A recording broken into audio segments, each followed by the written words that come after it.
तो विज़िबल है स्क्रीन? हाँ, विज़िबल है। ठीक है। तो अभी हमने देखा स्वामी विवेकानंद जी के जीवन के विषय में, उनके जीवन पाठ के विषय में। अभी हम स्वामी विवेकानंद जी के विचारों के बारे में बात करेंगे कि स्वामी विवेकानंद जी का जीवन ही पूरा एक विचार है। तो हम विचारों के बारे में हम देखेंगे। इसके लिए मैंने एक छोटा-सा प्रेज़ेंटेशन, एक छोटा-सा प्रस्तुतिकरण तैयार किया है।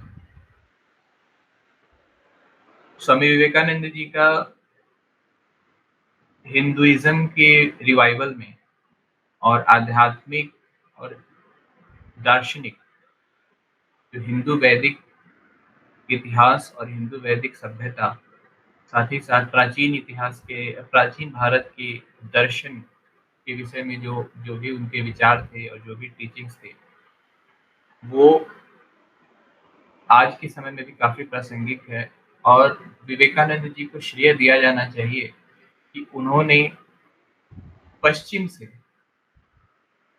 पूरब का पूरब की जो सभ्यता थी, यानी हमारे देश की जो जो सभ्यता थी, हमारा जो प्राचीन इतिहास था, हमारे जो दर्शन थे, उससे उसका संपर्क कराया, उसके बारे में जानकारी बढ़ाई। तो एक तरीके से ये एक बहुत बड़ा कंट्रीब्यूशन था स्वामी विवेकानंद जी का।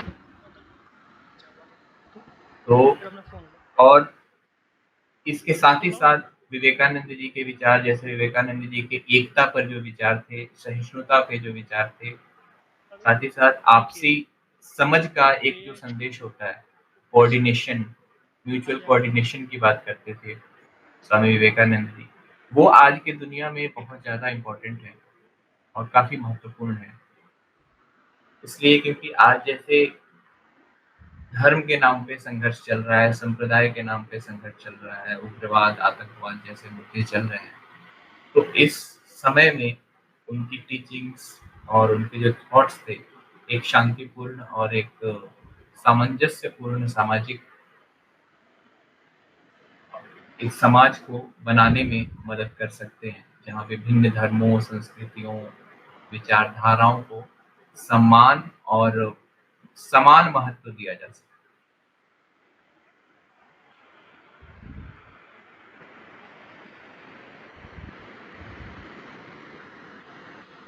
This is about Swami Vivekananda. Swami Vivekananda ji का जन्म नरेंद्र नाथ दत्त के रूप में हुआ था। उनका जो मूल नाम था नरेंद्र नाथ दत्त था। एक बंगाली कायस्थ परिवार में उनका जन्म हुआ था 12 जनवरी 1863 को कलकत्ता में। और आज के कोलकाता में, जो उसमें बंगाल प्रेसिडेंसी का हिस्सा था, वहाँ उनका जन्म हुआ था। 4 जुलाई 1902 को उनकी मृत्यु हुई थी और उन्होंने महासमाधि ले ली। स्वामी विवेकानंद जी रामकृष्ण परमहंस जी के अनुयायी थे और उनका कंट्रीब्यूशन एंशिएंट इंडियन वैदिक philosophies, Hinduism, Vedanta and yoga, इसको वेस्ट को इंट्रोड्यूस कराने के लिए उनका कंट्रीब्यूशन काफ़ी ज़्यादा रहा। और अगर कहा जाए कि आधुनिक इतिहास की बात करें और जब आधुनिक इतिहास में अगर कभी हिंदू पुनर्जागरण की बात हो, तो एक पाइवोट की तरह उनका जीवन, उनके विचार, उनके आदर्श काम करते हैं कि अगर कभी उस तरीके का इतिहास हिंदू पुनर्जागरण को लेकर लिखा जाए, तो स्वामी विवेकानंद जी के पहले और स्वामी विवेकानंद जी के बाद लिखा जा सकता है, क्योंकि उनका पूरा जीवन ही एक विचार था। वो किसी खास क्षेत्र के लिए नहीं था, कि ऐसा नहीं कि किसी एक खास क्षेत्र तक ही सीमित था। अपने विचारों को उन्होंने जीवन के और विश्व के हर स्फेयर पे उसको और उसके बारे में अपने विचारों को रखा और काफ़ी स्ट्रॉन्गली रखा। थोड़ी गहराई में अगर हम उनके विचारों का जब अध्ययन करते हैं, तो हम ये पाते हैं कि उनके विचार हर परिप्रेक्ष्य में आज भी सार्थक और प्रासंगिक हैं। उनके विचारों को, कुछ विचारों के साथ हम शुरुआत करेंगे। अब जब हम विचारों की बात कर रहे हैं, स्वामी जी के विचारों की बात कर रहे हैं, तो हम देखते हैं कि स्वामी जी के विचारों के प्रति क्या थे, वो विचारों के विषय में क्या सोचते थे। उनका जो विचार था कि we are what our thoughts have made us, so take care about what you think, words are secondary, thoughts live, they travel far. तो इसका मतलब ये था कि हमें अपने विचारों को लाइटली नहीं लेना चाहिए, जो भी विचार हमारे मस्तिष्क में आते हैं, क्योंकि इसके पास इतना पोटेंशियल है कि ये हमारी ज़िंदगी के हर आयाम को प्रभावित करता है, हमारे लक्ष्य को प्रभावित करता है। और सिर्फ व्यक्तिगत लक्ष्य की बात नहीं है, इसमें सामाजिक लक्ष्य की भी बात है, अपने देश के लिए, अपने धर्म के लिए इन लक्ष्यों की भी बात है, पूरे मानवता के लक्ष्य की बात है।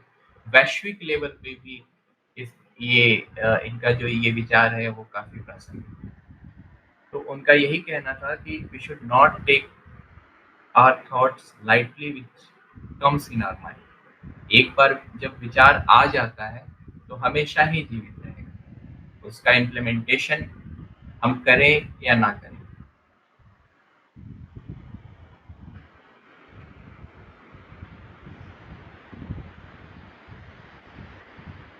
अब जब विचारों की बात है तो विचार आते हैं मस्तिष्क से। तो ह्यूमन माइंड के बारे में, मानव मस्तिष्क के बारे में उन्होंने जो कहा कि there is no limit to the power of the human mind, the more concentrated it is, the more power is brought to bear on one point.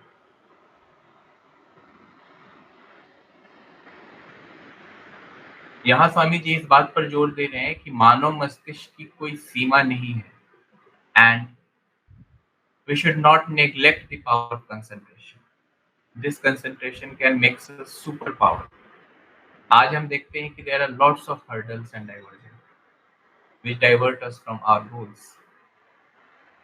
और ये ऐसा नहीं है कि सिर्फ बड़े गोल्स की बात कर रहे हैं यहाँ स्वामी विवेकानंद जी, छोटे गोल्स भी, जो हमारी डे टू डे लाइफ के भी गोल्स होते हैं, वहाँ भी कंसंट्रेशन एक बहुत इंपॉर्टेंट रोल अदा करता है। So we should always give our 100% concentration to our work, to our thoughts, whatever we do in our day to day life, we should give 100% to it।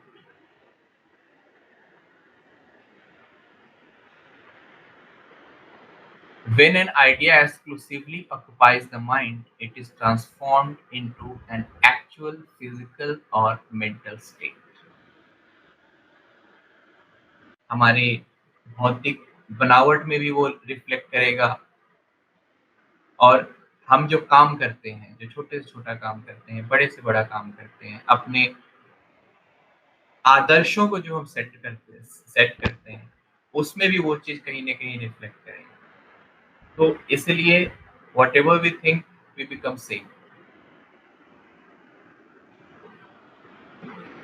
तो भी our ideas or thoughts always reflect in our activity। So, and that is what which build our physical and mental state। So we should not neglect the power of idea, the power of thought।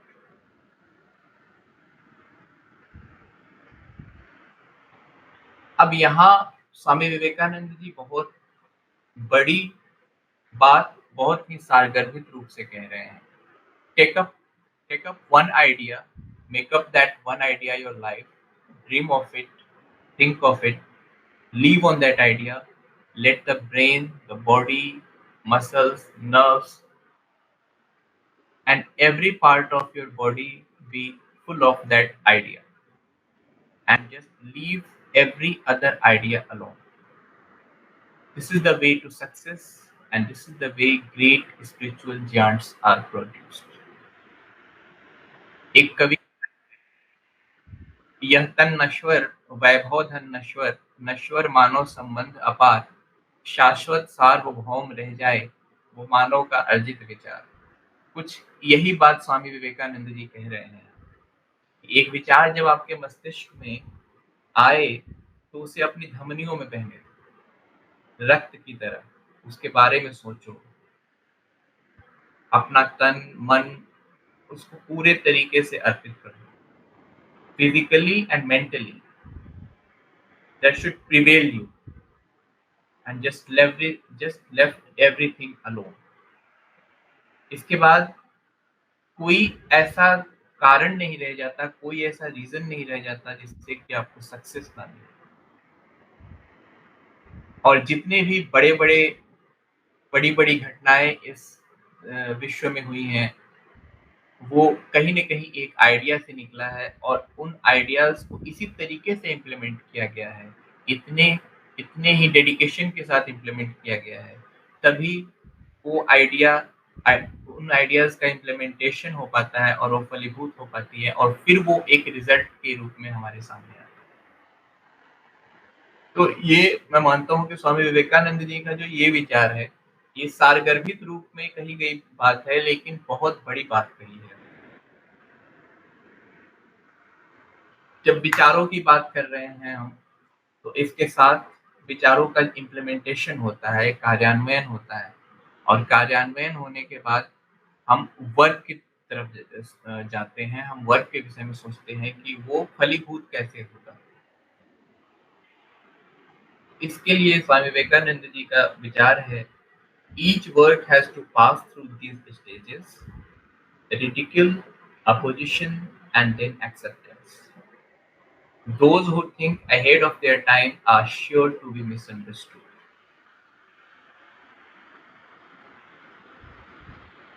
कोई भी विचार जब हमारे मन में आता है, उसके बाद जब हम उस पे काम करना शुरू करते हैं, तो और अगर वो ग्रेट है, मतलब बहुत ही बड़ा विचार है, उसपे कुछ और समाज की भलाई है, उसमें मानवता की भलाई है और हम कुछ नया सोच रहे हैं, तो वो इन 3 स्टेजेस से ज़रूर गुज़रेगा।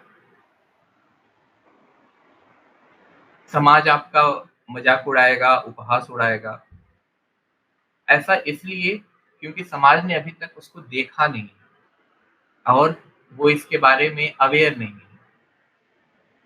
वो आपका वो विचार इस तरीके से है कि वो आम मानव के विचार की सीमा से थोड़ा-सा ज़्यादा है, इसलिए वो उस सीमा से ज़्यादा सोच नहीं पा रहे। तो ये एक कारण होता है जिससे कि लोग मज़ाक उड़ाते हैं आपका, आपका उपहास उड़ाएँगे। जब ये थोड़ा और आगे बढ़ेगा, आप उसमें लगे रहेंगे पूरी शिद्दत के साथ, उसके बाद उसका विरोध होगा। विरोध में भी आप विरोध के स्टेप को भी अगर आप पार कर गए और आपने उसको फलीभूत करके दिखा दिया दुनिया को, तो चूँकि अब वो फलीभूत होके सामने आ गया है, उसका वास्तविक रूप सामने आ गया है, अपने मूल स्वरूप में आ गया है, तो फिर लोग उसको आसानी से समझ जाते हैं और जब उसको समझ जाते हैं, तो फिर वो आराम से उसको एक्सेप्ट कर लेते हैं, उसे स्वीकार कर लेते हैं। तो हमें हमारे विचार जब भी आए और हम उस पे जब काम करना शुरू करें, तो हमेशा हमारे दिमाग में ये चीज़ होनी चाहिए कि हमें समाज अपने और जो लोग हैं, वो इन 3 अवस्थाओं के लिए उनकी तरफ से इन 3 अवस्थाओं के लिए हमें तैयार रहना चाहिए और फिर हमें पूरी शिद्दत के साथ अपना काम करना चाहिए।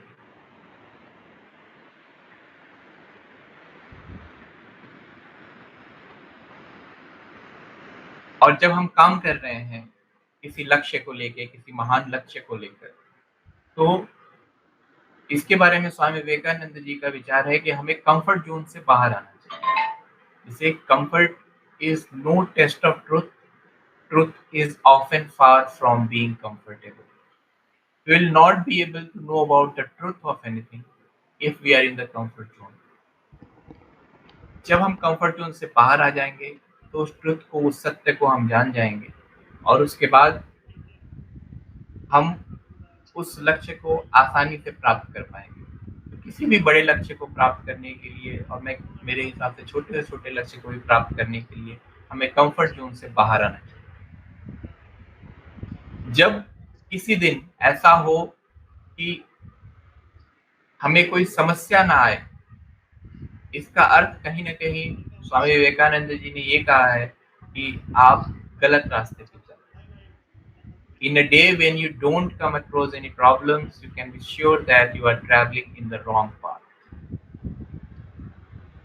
अब इसका साफ मतलब है कि अब अगर हम कंफर्ट जोन से बाहर आएंगे तो हमें प्रॉब्लम्स होंगे, और जब प्रॉब्लम्स आएगा हमारे पास तभी हम उसका निराकरण भी कर पाएंगे, और निराकरण करने के बाद हम सही रास्ते पे जा पाएंगे जहाँ से हमें लक्ष्य की प्राप्ति हो सके। तो इसके विषय में ये स्वामी विवेकानंद जी के विचार हैं। इसके बाद स्वामी विवेकानंद जी कहते हैं कि जब भी आपके मस्तिष्क में और आपके हृदय में कहीं एक झंझावात चले तो आप अपने हृदय की सुनो, अपने हार्ट की सुनो, अपने दिल की सुनो। क्यों? क्योंकि जो दिल होता है वो बहुत सारी चीज़ों का कैलकुलेशन करके रखता है, जो ब्रेन से ज़्यादा कैलकुलेट करता है। आपके बारे में जानता है, आपके भविष्य के बारे में जानता है, आप क्या चाहते हो वो जानता है। ब्रेन एक बार को ये चीज़ नहीं जान पाएगा कि आप क्या चाहते हो, लेकिन दिल जानता है कि आप क्या चाहते हो, और जो चीज़ हम चाहते हैं वो हम बहुत अच्छे से कर पाते हैं। तो इसलिए स्वामी विवेकानंद जी ने कहा है कि in a conflict between the heart and the brain, follow your heart, and anything that makes weak physically, intellectually and spiritually, reject it as poison. कोई भी ऐसा चीज जो हमें कमजोर बनाती हो,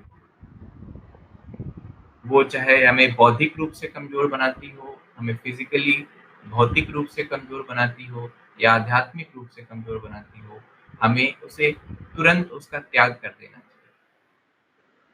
नहीं तो ये एक बहुत बड़ा हर्डल होगा हमारे लक्ष्य प्राप्ति में, क्योंकि हम मजबूत होकर नहीं उभर पाएंगे।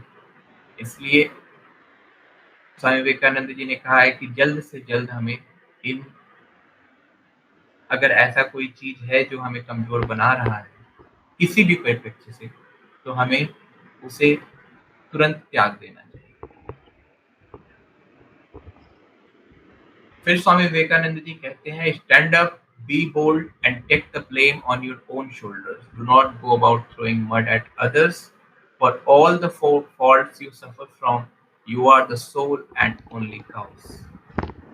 The thing is, you should take your responsibilities on your own shoulders. Because when you take the responsibilities on your own shoulders, you will be able to rectify anything which is coming in your the path of your goal.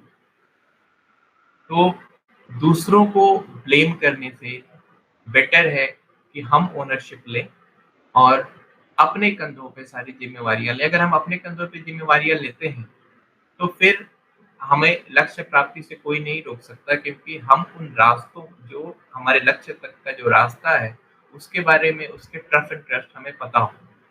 तो इसके विषय में स्वामी विवेकानंद जी ने कहा है कि दूसरों को ब्लेम ना करो, बोल्ड साहसी बनकर खड़े रहो और ओनरशिप लो, जिससे कि आप अपने लक्ष्य को प्राप्त कर सको।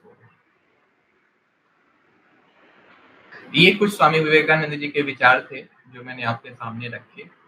वैसे स्वामी विवेकानंद जी के विचार हर परिप्रेक्ष्य में है, जीवन के हर आयाम को वो कहीं न कहीं स्पर्श करते हैं।